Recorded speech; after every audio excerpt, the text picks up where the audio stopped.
Қайырлы күн, каналыма қош келдіңіздер. Бүгін біздер түсі өте әдемі, дәмі ерекше дәмді асқабақтан құймақ дайындаймыз. Бұндай ерекше құймақты барлығыңызға дайындап көруге кеңес беремін. Дастарханыңыздан шықпайтынына сенімдімін. Дәмі өте керемет, балаларым ысы күйінде жеп қойды. Әдеттегідей ингредиенттердің мөлшерін описанияға жазып кетемін. Тазартылған күйінде 300 грамм асқабақ қажет болады. Оны үккіштен өткізіп аламыз. Каналыма тіркеліп, лайк басып, комментарий жазып, видеомды соңына дейін қараңыздар. Рахмет. Измельчителге 150 грамм творог саламыз. 2 ас қасық қант қосамыз.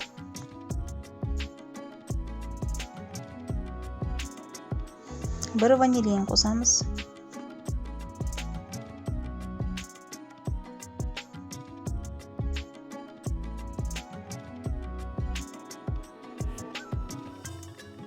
Екі тұқым жарып саламыз.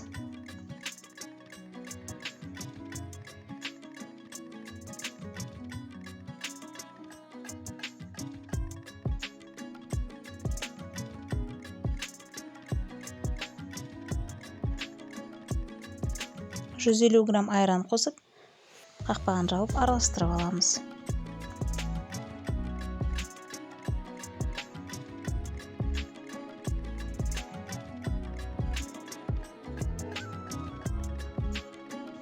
Енді үстіне үккіштен өткізілген асқабағымызды қосып, тағы да араластырамыз.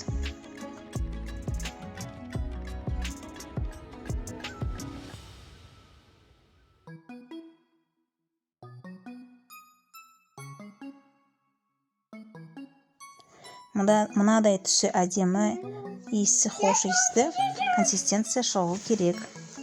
Үстіне 150 грамм ұнымыздың үстіне қопсытқыш қосып, сұйық ингредиентімізға салып, тағы да араластырамыз.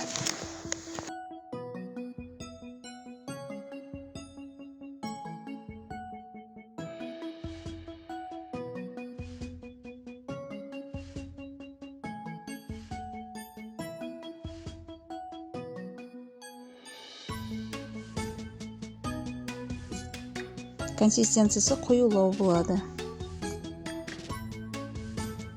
Қызып тұрған табаға май тамызамыз.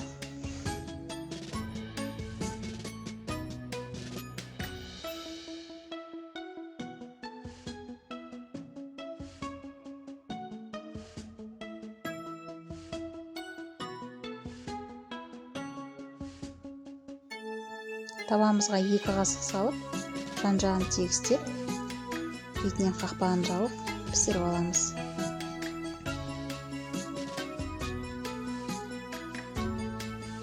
Өзі тез піседі.